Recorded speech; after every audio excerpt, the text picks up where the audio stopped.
এটা বলতে গেলে আসলে আমি নিজেকে ধরে রাখতে পারি না।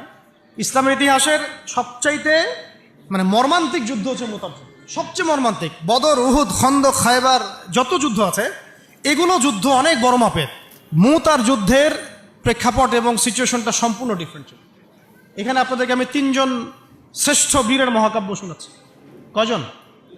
3 জন শ্রেষ্ঠ বীর পুরুষের মহাকাব্য। নবী সাল্লাল্লাহু আলাইহি ওয়াসাল্লাম একজন সাহাবীকে পাঠালেন, তার নাম হচ্ছে হারিস বিন উবাইদা। কি নাম বলেন?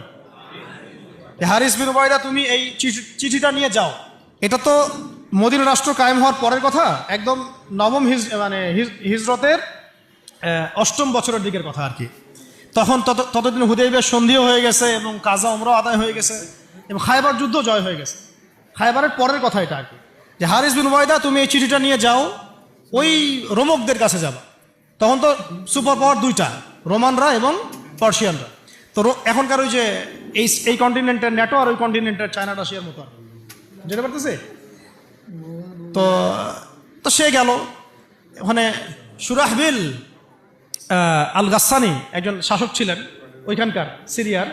তো সে ওই চিঠিটা দেখে বলতেছে যে আচ্ছা ঠিক আছে, বসো, দেখি কি করা যায়।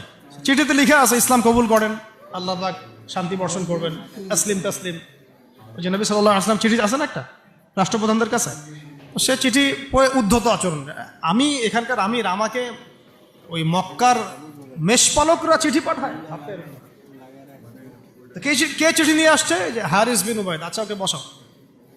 হারিস বিন উবাইদা রাদিয়াল্লাহু আনহুকে রাষ্ট্রদূত, কিন্তু তিনি রাষ্ট্রদূতকে তারা নির্মমভাবে হত্যা করল। কথা বুঝতে পারছেন? এবার নবী সাল্লাল্লাহু আলাইহি ওয়াসাল্লামের কাছে খবর যখন আসছে রাষ্ট্রদূতকে হত্যা করেছে, আমার সাহাবীকে। কয়জন সাহাবীকে হত্যা করেছে? 10 জন, 20 জন, 100 জন না একজন সাহাবীকে হত্যা করার প্রতিশোধ নেওয়ার জন্য নবী সাল্লাল্লাহু আলাইহি ওয়াসাল্লাম 3000 বাহিনীর একটা জিহাদি কাফেলা তৈরি করলেন। 3000 বাহিনী কাফেলায় তিনি নিজে নেতৃত্ব না দিয়ে বললেন যে এই কাফেলার নেতৃত্ব দিবে আমার প্রিয় ভাজন, তাকে তার পালক পুত্র বলা হতো এক সময়, যায়েদ ইবনে হারেসা রাদিয়াল্লাহু আনহু। কোন যায়েদ? তায়েফের সফরের সঙ্গী, তায়েফের সফরের একজন সাহাবী তার সাথে ছিল, তার নাম যায়েদ ইবনে হারেসা। যখন তায়েফবাসী নবীজিকে মারছিলেন, যায়েদ ইবনে হারেসা রাদিয়াল্লাহু আনহু তার বুক দিয়ে নবীকে জড়ায় ধরেছিলেন যে আমার গায়ে আঘাত লাগুক, তার গায়ে না লাগুক। এই সাহাবী যায়েদ ইবনে হারেসা রাদিয়াল্লাহু আনহু, তাকে পতাকা দিয়ে বললেন এই মুতার যুদ্ধের আমির হচ্ছে যায়েদ ইবনে হারেসা।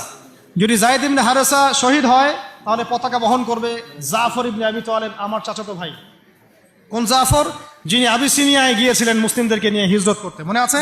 যিনি বাদশাহ নাজাশির সামনে কোরআন তেলাওয়াত করার, সূরা মারিয়াম তেলাওয়াত করার কারণে বাদশাহ নাজাশির চোখ দিয়ে দরদর করে পানি পড়তে শুরু করেছে। ওই বাদশাহ নাজাশিও পরে ইসলাম কবুল করেছে, আলহামদুলিল্লাহ। জাফর রাদিয়াল্লাহু আনহু পতাকা বহন করবে যদি যায়েদ ইবনে হারেসা শহীদ হয়। এরপরে যদি জাফরও শহীদ হয়, পতাকা বহন করবে আমার আরেক প্রিয় ভাজন সাহাবী আব্দুল্লাহ বিন রাওয়াহা রাদিয়াল্লাহু আনহু।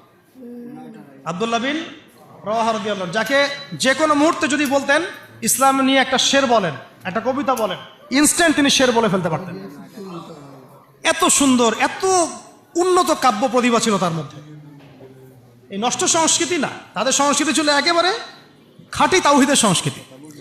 এমনকি কাবা তাওয়াফ করছেন যিনি, তখন কাবা তাওয়াফ করছেন বিদায় কাজা উমরা আদায় করার সময় নবীর সামনে সামনে তিনি ঘুরছেন এবং আবৃত্তি করছিলেন একটা কবিতা কাফেরদেরকে আঘাত করার জন্য। এই কাফেররা দেখো, তোমরা যাকে বের করে দিয়েছিলে তিনি আজকে সসম্মানে এখানে ঘুরতেছে। ওমর রাদিয়াল্লাহু আনহু বলছিলেন যে কাবা তাওয়াফ করার সময় তুমি এগুলো বলছো? নবীজি বলেন ওকে ছেড়ে দাও, সে এমন বাক্য তিলাওয়াত করতেছে, এমন বাক্য সে চয়ন করেছে যেগুলো কাফেরের অন্তরে বর্ষার চাইতেও বেশি বিদ্ধ হচ্ছে, তাকে বলতে দাও। এই হলো আব্দুল্লাহ বিন রাওয়াহা রাদিয়াল্লাহু আনহু, নবীজির অত্যন্ত প্রিয় ভাজন সাহাবী। আব্দুল্লাহ বিন রাওয়াহা যদি শহীদ হয় তাহলে তোমরা তোমাদের মধ্য থেকে একজনকে আমির নিযুক্ত করে নিও। সাহাবীরা বুঝে ফেললেন এই সফরে আমরা 3 জনই শহীদ হতে যাচ্ছি, কারণ একটা সফরে কখনো 3 জন আমিরের প্রয়োজন হয় না, হয় না। এবার তারা গেলেন, তারা কখনো আশাও করেন নাই ওখানে যা দেখবেন। ওখানে গিয়ে দেখলেন যে 1 লক্ষ রোমান সৈন্য সামনে এসে দাঁড়িয়েছে। কত লক্ষ? এবং একেবারে ফুল প্রশিক্ষিত, একদম ফুল আর্মড ফোর্সড। আর এর সাথে তাদের সাহায্যকারী দলেও আছে আরো 1 লক্ষ সৈন্য। মোট কয় লক্ষ? এদিকে কতজন? যুদ্ধ হওয়া সম্ভব? আসলে কি সম্ভব? সম্ভব না। এই যুদ্ধ কিন্তু সম্ভব না। আমরা তো আগে সংখ্যাগরিষ্ঠ হওয়ার কথা চিন্তা করি। কোন যুদ্ধে ইসলাম সংখ্যাগরিষ্ঠতা দিয়ে জিতে নাই। ইসলাম জিতেছে ইমানের বদৌলতে, শুধু ইমানের বদৌলতে। আমরা সংখ্যা দিয়ে কখনো বিজয় লাভ করতে পারি নাই। এখন এবার সাহাবীরা মাশওয়ারা করতেছেন রাত্রেবেলা, আমরা কি করব? কালকে যুদ্ধ করব, নাকি মদিনায় ফিরে যাব, নাকি রাসূলকে খবর পাঠাবো, নাকি কোনো বিকল্প ফোর্স নিয়ে আসার ব্যবস্থা করব, কি করব? তখন সাহাবী ওই যে বললাম আব্দুল্লাহ বিন রাওয়াহা রাদিয়াল্লাহু আনহু দাঁড়ালেন। তরুণ সাহাবী, আপনাদেরকে বলতেছে, তরুণ সাহাবী দাঁড়িয়ে বলছেন যে, হে আমার ভাইয়েরা, আমরা এখানে কি জন্য এসেছি? হয় আমরা এই যুদ্ধ করব, শহীদ হব, না হলে আমরা গাজী হব। আর আপনারা যে বিষয়টাকে ভয় করছেন, আসলে কিন্তু আমরা সেটা পাওয়ার জন্যই এসেছি, তার নাম শাহাদা। আপনারা যেটাকে ভয় করছেন যে আমরা এখানে গেলে মারা যাব, ওটার জন্যই তো আমরা এত দূরে এসেছি। আমরা গাজী হই অথবা শহীদই হই, আমাদের জন্য আজর আল্লাহর কাছে লেখা থাকবে। তো তার এই মানে এমন ঈমানদীপ্ত ছিল ভাষণটা, আমি তো ওটা বলতে পারলাম না, আরবিতে তিনি বলেছেন। এতে মানে উৎফুল্ল হয়ে বা ইন্সপায়ার্ড হয়ে সাহাবীরা আর দ্বিতীয়বার ভাবলেন না, ঠিক আছে কালকে যুদ্ধ। এবার পরের দিন যুদ্ধ শুরু হল। এটা কি সম্ভব যুদ্ধ? প্রথমে যায়েদ ইবনে হারেসা রাদিয়াল্লাহু আনহু পতাকা নিয়ে ঘোড়া ছুটা আগায় যাচ্ছেন, এবং একটা আঘাতও পিছন থেকে করার সাহস হচ্ছে না তাদের, সব আঘাত তারা সামন থেকে করছেন। এক পর্যায়ে যায়েদ রাদিয়াল্লাহু আনহুর এই মানে গায়ের মধ্যে তারা বর্ষা নিক্ষেপ করে। বর্ষা তো আগেকার বড় বড় বল্লম বর্ষা ছিল, এবং একটা বর্ষা তার গায়ে যখন লাগে তিনি পড়ে যান, এবং এই অবস্থা আস্তে আস্তে তার শাহাদত হয়। পতাকা পড়তে দেন নাই, পতাকা নিয়ে নিয়েছেন জাফর ইবনে আবি তালিব রাদিয়াল্লাহু আনহু হাতে, এবং জাফর রাদিয়াল্লাহু আনহু যুদ্ধ করতে থাকেন, এত বীর বিক্রমে যুদ্ধ করতে থাকেন যে এক পর্যায়ে তিনি তার নিজের কালো এবং লাল ডোরাকাটা ঘোড়া ছিল, সেই ঘোড়ার পা নিজেই কেটে ফেলেন, যে আমার যেন পালিয়ে যাওয়ার মন না উঠে, তারা যেন আমার ঘোড়া ইউজ করতে না পারে। সাহাবীরা বলছেন তার শাহাদাতের পরে তার বডির মধ্যে আমরা এরকম 50টা থেকে 60টা এরকম আঘাতের দাগ দেখেছি। একটাও দেহের পিছনে ছিল না, সব সামনে ছিল। যুদ্ধ করতে করতে এক পর্যায়ে তার ডান হাতটা কেটে পড়ে যায়। এরপরে তিনি বাম হাতে পতাকা উঠায় নেন, কাফেররা বাম হাতটাও কেটে ফেলে। এরপরে তিনি বুকের সাথে পতাকাটাকে এইভাবে জড়িয়ে রাখেন, বুকের সাথে পতাকাটাকে এইভাবে জড়িয়ে রাখেন, পতাকা পড়তে দেন নাই। একজন রোমান সৈন্য তাকে আঘাত করে এবং তার দেহটা দ্বিখণ্ডিত হয়ে যায়। এই খবর নবী সাল্লাল্লাহু আলাইহি ওয়াসাল্লাম ওই মদিনায় বসে বসেই পাচ্ছিলেন। তিনি বললেন, এই মাত্র যায়েদ শহীদ হলো, এই মাত্র জাফর শহীদ হলো। একটু তিনি কান্নার ভাব চলে আসলো। একটু পরে নবীজি হেসে দিলেন। সাহাবীরা বলছেন, আপনি হাসছেন কেন ইয়া রাসূলুল্লাহ? তিনি বলছেন যে জাফর এর ডান হাত প্রথমে কেটে গেছে, তারপর বাম হাত কেটে গেছে। আল্লাহ রাব্বুল আলামিন তাকে এই দুইটা কাটা হাতের বিনিময়ে জান্নাতে দুইটা বড় বড় পাখা দিয়েছে। এইটা দিয়ে তিনি জান্নাতে ঘুরে বেড়াচ্ছেন আর ফল খাচ্ছেন। তার নাম হয়ে গেল জাফর আত-তাইয়ার, জাফর আত-তাইয়ার, পাখাওয়ালা। এরপরে পতাকা হাতে নিলেন সেই আব্দুল্লাহ বিন রাওয়াহা রাদিয়াল্লাহু আনহু। তিনিও তো বীর বিক্রমে যুদ্ধ করতে লাগলেন। এক পর্যায়ে তিনি একটু কান্না করেছিলেন। সাহাবীরা বলছেন, আপনি কি ভয় কান্না করতেছেন? জি না, আমি ভয় কান্না করছি না, বরং কোরআনের একটা আয়াত আমার মাথায় আসছে বলে আমি কান্না করছি। সে আয়াতটা ছিল সূরা মারিয়ামের মধ্যে, ওয়াইম মিনকুম ইল্লা ওয়ারিদুহা কানা আলা রাব্বিকা হাতমান মাকদিয়া, একটা আয়াত আছে কোরআনে সূরা মারিয়ামে। এটা হচ্ছে আপনার রবের একেবারে একটা চিরনির্ধারিত একটা বিষয়, যে তোমাদের সবাইকে, আবার বলছি, ওয়াইম মিনকুম ইল্লা ওয়ারিদুহা কানা আলা রাব্বিকা হাতমান মাকদিয়া, মানে তোমাদের সবাইকেই আবশ্যিকভাবে, ম্যান্ডেটরিভাবে এই জান্নাত জাহান্নামের উপর অবস্থিত এই পুলসিরাত পার হতেই হবে। এটা তোমার রবের একটা প্রাচীন একটা মানে স্টেটমেন্ট, এটা তোমাকে করতেই হবে, সবাইকে করতে হবে। এই আয়াতটা মনে হয় আমার কান্না আসতেছে।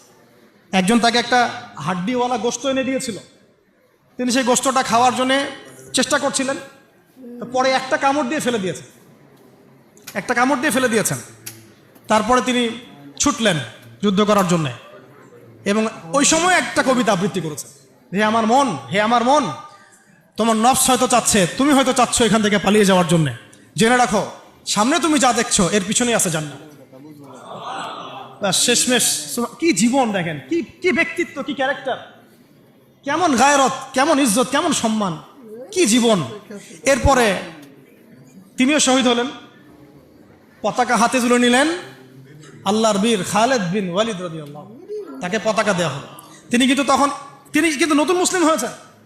উহুদের যুদ্ধের যে ক্রাইসিস, এটা কিন্তু তার হাতে।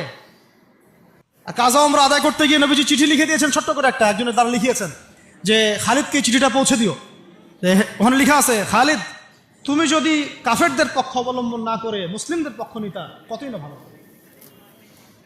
ঠিক আছে, এই একটা লেখা, একটা চিঠি খালিদ রাদিয়াল্লাহু আনহু একবারে কলিজাটা কাঁপায় ফেলছে। তিনি মক্কা থেকে মদিনায় গিয়ে নিজে ইসলাম কবুল করে আসছেন, এবং নবী সাল্লাল্লাহু আলাইহি ওয়াসাল্লাম তাকে কিন্তু আন্ডারস্টিমেট করেন নাই। তার হাতে উল্টা তরোয়াল উঠাই দিয়ে বলছেন যে আজকে থেকে এই তরোয়াল তোমার, এবং তোমার নাম হচ্ছে সাইফুল্লাহ, তুমি আল্লাহর তরবারি। এরপর থেকে তিনি প্রায় 80-90টা যুদ্ধ করেছেন, সবগুলোতে জয়লাভ করেছেন। ওই খালিদ রাদিয়াল্লাহু আনহু পতাকা তুলে নেন মোতার যুদ্ধে। তারপরে সিরাতের মধ্যে আসছে, তিনি বলছেন নিজের ভাষায় যে ওই দিন আমার হাতে 9টা তরোয়াল ভেঙে গেছে। যুদ্ধ করতে করতে করতে করতে ওই দিন আমার হাতে 9টা তরোয়াল ভেঙে গেছে। তিনি ছিলেন যুদ্ধ কৌশল অত্যন্ত পারদর্শী, হুটে হাটে কোনো কাজ করতেন, অনেক পারদর্শী। তিনি ডানের সৈন্যকে বামে নিয়ে আসছেন, বামেরটাকে ডানে নিয়ে গেছেন, সামনেটাকে পিছনে নিয়ে আসছেন, পিছনেটাকে সামনে নিয়েছেন। বর্ষা যারা ছিল তাদেরকে পিছনে নিয়ে আসছেন, তীরন্দাজদেরকে সামনে দিয়েছেন, মানে ওদেরকে ভেবাচাকা খাওয়াই দিয়েছেন যে ওরা মনে করতেছে এরা মনে হয় অনেক, হ্যাঁ এরা মনে হয় আরো বিকল্প ফোর্স নিয়ে আসছে মনে হয়।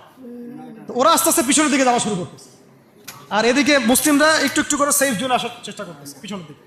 ওরা ভাবতেছে পিছনে সামনে যদি আগাই হয়তো পিছন থেকে ওরা আরো সৈন্য নিয়ে আসছে, আমাদেরকে আক্রমণ করবে। এই আল্লাহ পাক ভয় চাপাই দিলেন, এরা পালায় চলে গেল। 3000 সৈন্য নিয়ে 2 লক্ষ সৈন্যকে পরাজিত করা হয়েছে। খালিদ রাদিয়াল্লাহু আনহু বললেন আমার হাতে সেই দিন 9টা তরোয়াল ভেঙেছে, আর শেষমেশ ছোট্ট একটা ইয়েমেনি চাকু দিয়ে আমি যুদ্ধ করেছি। তাহলে চিন্তা করেন কত কাফের মারা গেছে। আর মুসলিমদের মধ্যে মাত্র 12 জন সাহাবী শহীদ হয়েছে। মাত্র 12 জনকে তারা মারতে পারছে, বাকিদেরকে মারতে পারবে। এইগুলো হচ্ছে মহাকাব্য, জাজল্যমান মহাকাব্য, যেগুলো আমাদের এই প্রজন্মকে জানানো উচিত এবং আপনাদের মাথায় থাকা উচিত। প্রত্যেকটা সংগ্রাম, প্রত্যেকটা বিপ্লব, প্রত্যেকটা অভ্যুত্থানের পিছনে যেন থাকে আল্লাহর সন্তুষ্টি, আল্লাহর দিন কায়েমের চেষ্টা, আল্লাহর দিনের খেদমতের চেষ্টা এবং ইনসাফ প্রতিষ্ঠার চেষ্টা, এবং জালেমের বিরুদ্ধে আমাদের অবস্থান সবসময় শক্ত থাকবে ইনশাআল্লাহ।